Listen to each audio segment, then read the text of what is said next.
An Ohio woman has been charged with felony theft after police say she posed as a terminal cancer patient to dupe donors into giving her thousands of dollars. Mindy Taylor convinced friends and even her own husband and mother that she was dying of cancer. The problem is, she wasn't. It was all a lie. According to the Columbus Dispatch, the 35-year-old mother claimed she was suffering from cancer of the small intestine, lupus, and heart disease and was undergoing intense chemotherapy. After hearing Taylor's story, a group of donors set up a youcaring.com page to help raise money for her treatments. The page, called Mindy's Army, raised more than $13,000. And she reportedly got more than $7,000 in other donations from a spaghetti dinner fundraiser her mother put together in her hometown. Taylor even kept a blog on caringbridge.com that appeared to chronicle her struggles.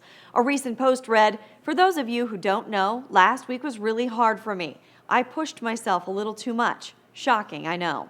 But it wasn't long before investigators caught wind of what they say was a scam. WSYX reports police got an anonymous tip that Taylor had scammed donors out of more than $20,000 and was allegedly using the money for personal expenses. She was arrested and charged. Taylor herself told WBNS she really did believe she had cancer and says she started returning the donations as soon as she figured out that she didn't have the disease.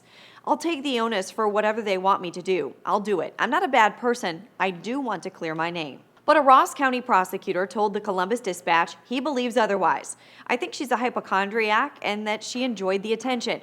Even now, negative attention is still attention, right?" Taylor is expected back in court June 16th. For Newsy, I'm Megan Judy.